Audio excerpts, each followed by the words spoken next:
Hello students, টিয়ার solution online YouTube চ্যানেলে তোমাদের সকলকে স্বাগত। তো আজকের এই ক্লাসে আমরা আলোচনা করব আরআরবি এনটিপিসি পরীক্ষায় 9 জানুয়ারি 2021-এ আসা কোশ্চেনের পার্ট 2 ক্লাস নিয়ে। আমরা পার্ট 1-এ বেশ কিছু কোশ্চেন ডিসকাস করেছি, বাকি কোশ্চেনগুলো আমাদের এই পার্টে থাকছে। তো আজকের ফার্স্ট যে কোশ্চেন রয়েছে কি আছে, অক্ষরগুলির সেই সংমিশ্রণকে নির্বাচন করো যেটিকে ক্রমানুসারে শূন্যস্থানে বসালে একটি পুনরাবৃত্তিমূলক ধাপ তৈরি হবে। তো এই যে এখানে যে আমাদের লেটারগুলো রয়েছে, এই যে তার মাঝে কিছু শূন্য স্থান রয়েছে, এই জায়গাগুলিতে আমরা কোন লেটারগুলো বসালে আমাদের এই সিরিজটি কমপ্লিট হবে। তো এই কোশ্চেনগুলো করার জন্য সবার প্রথমে যেটা করবে, তোমরা এখানে লেটারগুলোকে তোমরা কাউন্ট করবে যে কতগুলি লেটার এখানে আছে। তারপরে সেই লেটারগুলোকে তোমরা ইকুয়ালি ডিস্ট্রিবিউট করবে। কিরকম ভাবে? ধরো এখানে 1, 2, 3, 4, 5, 6, 7, 8, 9, 10, 11, 12। তাহলে এখানে টোটাল আমরা দেখলাম 12টি লেটার রয়েছে। তো এই 12টাকে তুমি কি কিভাবে ভাগ করবে? প্রথমে 3টে করে ভাগ করে দেখবে, তা না হলে তারপরে তুমি 4টে 4টে করে ভাগ করবে, না হলে তারপরে 6টা করে ভাগ করে দেখবে। দেখবে কোনো না কোনো লজিক এর মধ্যে থাকবেই থাকবে। তো আমি প্রথমে এই 3টেকে ডিভাইডেড করে দিলাম, এই 3টেকে ডিভাইডেড করে দিলাম, এই 3টেকে ডিভাইডেড করলাম। যখনই আমি ডিভাইডেড করলাম, দেখো সি, তারপরে মিডিলে ফাঁকা বি, তার মানে প্রথমে সি কনফার্ম এবং শেষে বি কনফার্ম। দেখো এই যে সিবি, সিবি, তাহলে এটা সি আছে, আমি এই জায়গাটায় যদি বি দেই তাহলে সিবি। এর পরে দেখো সি এ আছে, তাহলে এখানটায় যদি আমি এ বসিয়ে দিই সি এ, এই সি এ, সি এ, তাহলে আলটিমেটলি কি হলো? Cap C A B, C A B, C A B. তাহলে আমরা কি কি বসিয়েছি? এ বসালাম, পরেরটা বি, দেন এ, দেন এ। তাহলে এ বি এ এ কোথায় আছে? A B A A option এতেই আছে। আশা করি সবাই বুঝতে পেরেছো। চলো আমাদের পরের কোশ্চেন। পরের কোশ্চেন কি বলা হয়েছে? একটি বস্তুকে 1360 টাকায় বিক্রি করার পর একজন ব্যবসায়ী 15% ক্ষতি হয় একজন ব্যবসায়ীর, তাহলে 10% লাভ করতে হলে বস্তুটিকে কত টাকায় বিক্রি করতে হবে? তাহলে আমরা কি করব? প্রথমে তিনি 85% ক্ষতিতে বিক্রি করেছেন, তাই না, বা ক্ষতি হয়েছিল। তাহলে আমি যদি ধরে নেই, ধরো আমার কেনা দাম হচ্ছে 100 টাকা, এবার আমি প্রথমে বিক্রি করলাম, অর্থাৎ SP1, এটাকে আমি সিপি ধরলাম, কেমন? তাহলে 85 টাকায় বিক্রি হবে, কারণ এখানে বলে দিয়েছে 15% ক্ষতি, সো আমি এখানটা লিখলাম 85।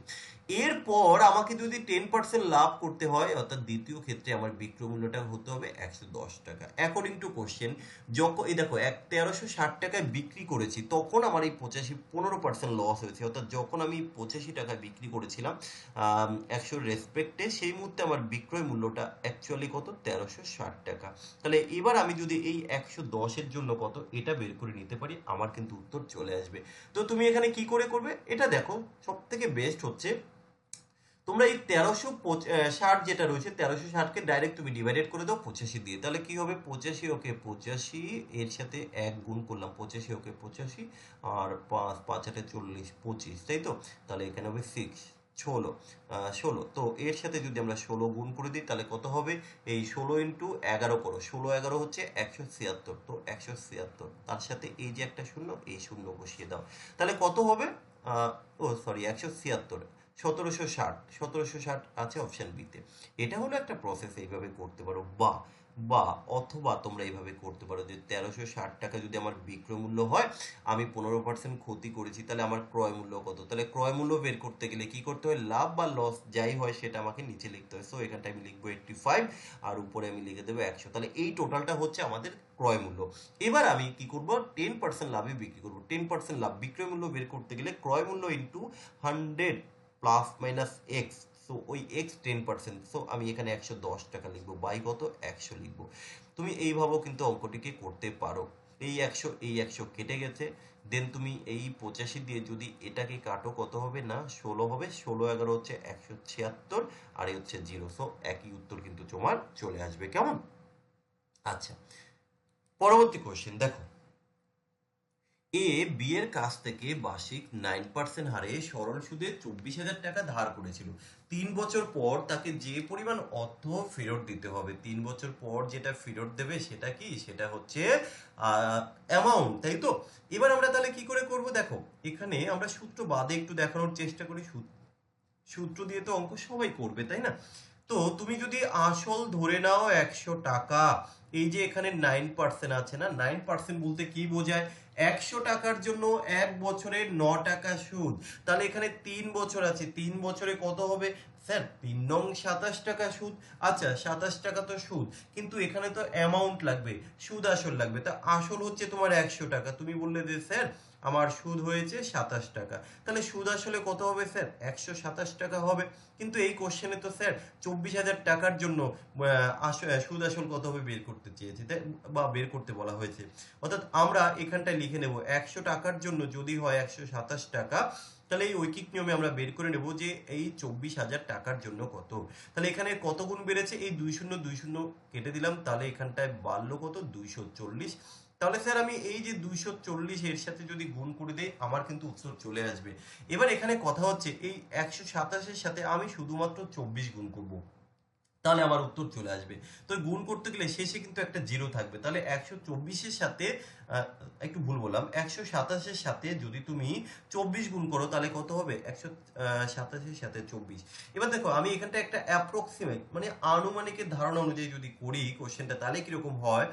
যেমন এই যে 4,000, দেখো 100-এর সাথে 200 গুণ করলে মিনিমাম সেটা 20,000-এর উপরে চলে যাবে, তো এটা কখনোই উত্তর হতে পারে না। এবার এই জায়গাটা কি করবে? দেখো এটা তো তুমি একটু ফ্র্যাকশন দেখছো, তুমি এটাকে 127 না ধরে যদি 130 করো, 130 তাহলে দেখো আরো ছোট হয়ে যাবে। আর এটাকে যদি 24 ধরে করি, তাহলে আমি অ্যাপ্রক্সিমেশন ধরে করছি, তাহলে 3 4 12, 2 হাতে 1, 4 ওকে 4, 8 6 10, 10 তাই তো। 10 আর 1 11, 1 হাতে আছে 1, 2 এর 1 3, তাহলে দেখো মিনিমাম এখানে কিন্তু আমার কত? 300-এর উপরে চলে যাচ্ছে অ্যাপ্রক্সিমেশন যদি আমি ধরি।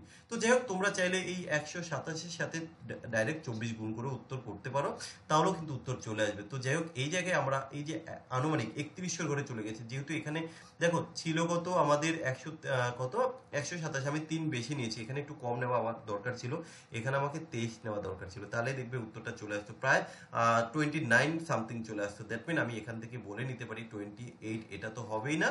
সো এখানে উত্তর হয়ে যাবে আমাদের কত? 30,480। ওকে, তো এই ক্যালকুলেশনটা তোমরা তোমাদের মতো করেও করে নিতে পারো। আর যারা আছো যে সূত্র দিয়ে করতে চাও, তাদের জন্য একটু দেখিয়ে দেই তারা কিভাবে করবে। তারা যেটা করবে সেটা হচ্ছে স্যার 24,000, এটা তো আসল, তার সাথে সূত্রটা আপনি প্লাস করে দিন, তাহলে এই হলো তোমার 24,000 ইন্টু স্যার 9%, 3 বছরের। সো এই যে স্যার এইটুকু ক্যালকুলেশন করুন, আপনার উত্তর চলে আসবে। তাহলে এটা হচ্ছে 24,000। আচ্ছা এই দুটো শূন্য এই দুটো শূন্য কেটে দিলাম। ঠিক একই রকম ভাবে দেখো 3 নং 27, তাহলে 27 ইন্টু যদি আমরা 24 করি তাহলে উত্তর চলে আসবে। 27 ইন্টু 24 করলে হচ্ছে 648, আর এই শূন্যের শূন্য, তাহলে কত হবে? 24 আর 6 30, তাই তো, এই 30,480 টাকা। তো স্যার তুমি যেইভাবে খুশি করতেই পারো, কোনো সমস্যা নেই। ওকে, আচ্ছা এবার আমরা দেখব যে পরবর্তী কোশ্চেনটি আমাদের কি আছে। বলা হয়েছে 3 থেকে 60 পর্যন্ত কয়টি বিজোড় সংখ্যা আছে যারা যথাযথভাবে 5 দ্বারা বিভাজ্য। তার মানে এখানে আমাকে বের করতে হবে যে 3 থেকে 60-এর মধ্যে কতগুলি সংখ্যা আছে যেগুলো কিনা 5 দ্বারা বিভাজ্য। তাহলে আমরা একটু কাউন্ট করবো। দেখো 3 থেকে বলা হয়েছে এবং সেটা বিজোড় হতে হবে। 3-এর পর 5 দ্বারা ভাগ যায়, দেখো আগে আমরা একটু লিখে নিই। ধরো 5 দ্বারা তো প্রথমে যাবে 5, তারপরে হচ্ছে 10, 15, তারপরে হচ্ছে 20, 25, 30, 35, 40, 45, 50 আর হচ্ছে 55, আর আমি এখানে 60 লিখলাম। কিন্তু দেখো 3 থেকে 60 পর্যন্ত বলেছে, এই জায়গাটা একটু খেয়াল রাখবে তোমরা, কেমন? তাহলে এবার আমরা করবোটা কি? এবার দেখো এখানে কোন কোন সংখ্যাগুলো তোমার বিজোড় আছে সেটা আগে দেখো। এই সবগুলোই তো 5 দিয়ে ভাগ যায়, এবার আমরা বিজোড় সংখ্যাটিকে শুধুমাত্র এখানে কাউন্ট করব। তাহলে প্রথম বিজোড় সংখ্যা কি হবে? প্রথম বিজোড় সংখ্যা হবে আমাদের 5, তারপরে 15, তারপরে 25, তারপরে 35, তারপরে কি 45, তারপরে 55। তাহলে এখানে আমরা কতগুলো বিজোড় সংখ্যা পেয়েছি? না আমরা তিনটে 6টা বিজোড় সংখ্যা পেয়েছি। তাহলে আমাদের এখান থেকে উত্তর হয়ে যাবে অপশন এ। ওকে, চলো পরের কোশ্চেন। Question number 16। আমরা কোশ্চেনগুলোকে পুরো পরপর সিকোয়েন্স অনুযায়ী রাখছি, দেখি কত দূর অব্দি আমরা কমপ্লিট করতে পারি। তো আমাদের নেক্সট কোশ্চেন কি বলা হয়েছে? রিজনিং থেকে, যদি সান কে আমরা 54 হিসেবে লিখি, তাহলে মুনকে আমরা কিভাবে লিখবো? এবার কি করে দেখো, এই কোডিং ডিকোডিং করতে গেলে তোমাকে প্রত্যেকটা লেটারের যে প্লেস ভ্যালু, সেই ভ্যালু সম্পর্কে ধারণা থাকতে হবে। যেমন এখানে রয়েছে এস ইউ এন, তাই তো? তাহলে এই যে সান, এই সানের কোড কত? সানের এস এর কোড হচ্ছে 19, আশা করি তোমরা জানো। আচ্ছা, ইউ এর কোড কত? না 21। এন এর কোড কত? না 14। সো আমরা যদি এটাকে যোগ করি কত হবে? 9 আর 10, 10 14 4 হাতে 1 2 4 5 54। তো একই লজিক, তুমি এই মুন, MOON, এই মুন এর যে কোড হবে, এই কোডটাকে জাস্ট তুমি কি করবে? যোগ করে দাও, তাহলে কিন্তু তোমার উত্তর চলে আসবে। দেখো সবই কিন্তু এনটিপিসির কোশ্চেন, আমরা পিওয়াইকিউ গুলোকে এইভাবে কমপ্লিট করবো বাংলাতে। ঠিক আছে, তোমাদের সাপোর্ট পেলে কিন্তু ক্লাস নিয়মিত আসবে। তোমরা ক্লাসগুলো দেখো না ঠিকঠাক, তোমরা ক্লাসগুলোকে একটু শেয়ার করো না। দেখো অ্যাকচুয়ালি কি, এত কষ্ট করে সময় দিয়ে কোশ্চেন তৈরি করছি, কোশ্চেনগুলোকে রেকর্ড করে তোমাদের জন্য আপলোড করছি, তোমরাই যদি না দেখো, তোমরা যদি একটু সাপোর্ট না করো, তাহলে কি করে করি বলো তো? তো যাই হোক, এম এর যে ভ্যালু, এম এর ভ্যালুটা হচ্ছে কত? এম হচ্ছে 13, ও এর ভ্যালুটা কত? 15। তো আবার ও 15, আর এন তো আগেই আমরা পেয়ে গেছি 14। কত হবে? এই যে 15 15 30 40 40 50 8 7 57, তাহলে এই যে আমাদের 57। সো অপশন সি হয়ে যাবে আমাদের এই কোশ্চেনের উত্তর। আচ্ছা, নেক্সট কোশ্চেন, কোশ্চেন নাম্বার 17। কি আছে? সমাধান করো। একদম সিম্পল একটা কোশ্চেন। কিভাবে করবে?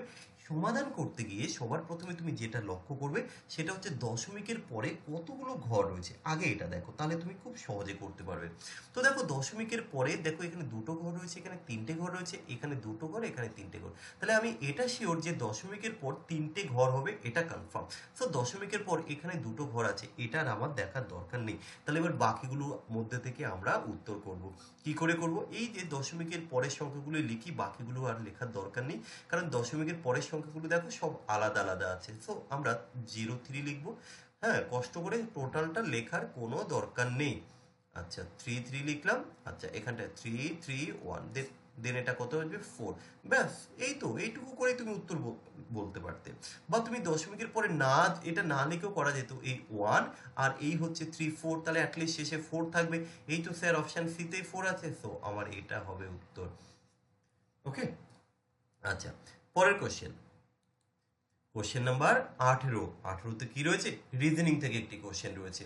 এখানে একটা সিরিজ রয়েছে, এই সিরিজের পরবর্তী সংখ্যাটি আমরা নির্ণয় করব যে কি হবে। কেমন? তো এখানে আগে আমাকে লজিক খুঁজে বের করতে হবে।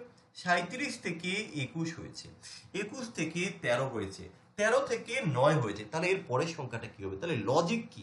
দেখো এই যে 37 থেকে যদি আমি কত, 37 থেকে যদি আমি 16 মাইনাস করি, তাহলে 21 হবে। আচ্ছা, এই 21 থেকে যদি আমি কত মাইনাস করব? 13 7 8, যদি 8 মাইনাস করি, তাহলে আমাদের এখানে 13 হচ্ছে।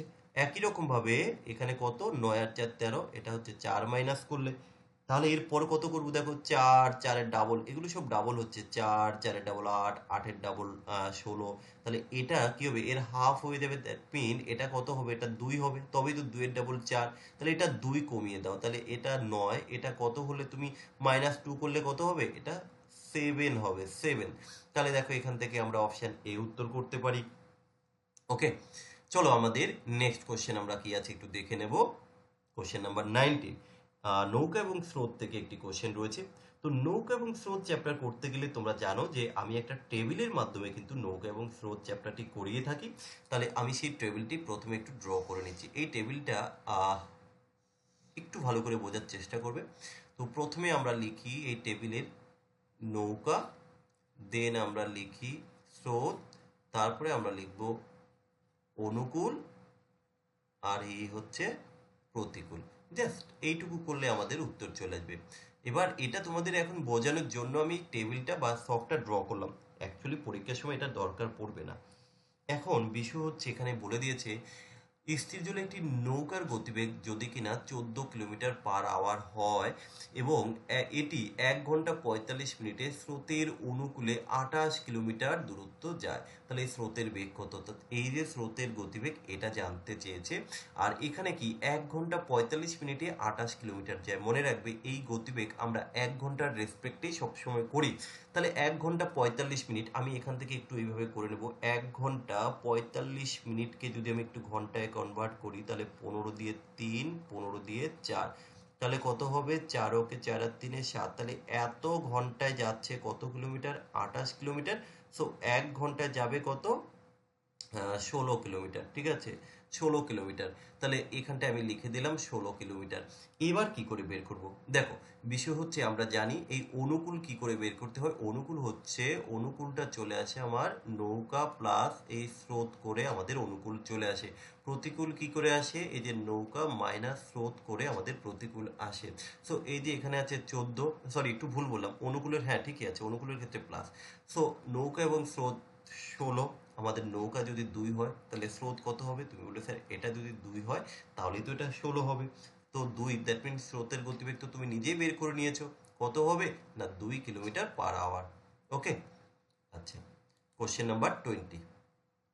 কোশ্চেন নাম্বার 20তে কি আছে, কি বলা হয়েছে দেখো, ইউনিভার্সিটি শব্দের বর্ণগুলিকে যদি বর্ণানুক্রমিকভাবে সাজানো হয় তাহলে বাম দিক থেকে সপ্তম বর্ণ কি হবে বের করতে হবে।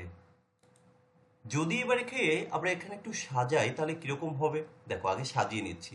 তো এই ইউনিভার্সিটি থেকে আমরা লেটারগুলো নিয়ে যদি তোমার অ্যালফাবেটিক্যালি সাজাই তাহলে সবার প্রথমে কি আসবে?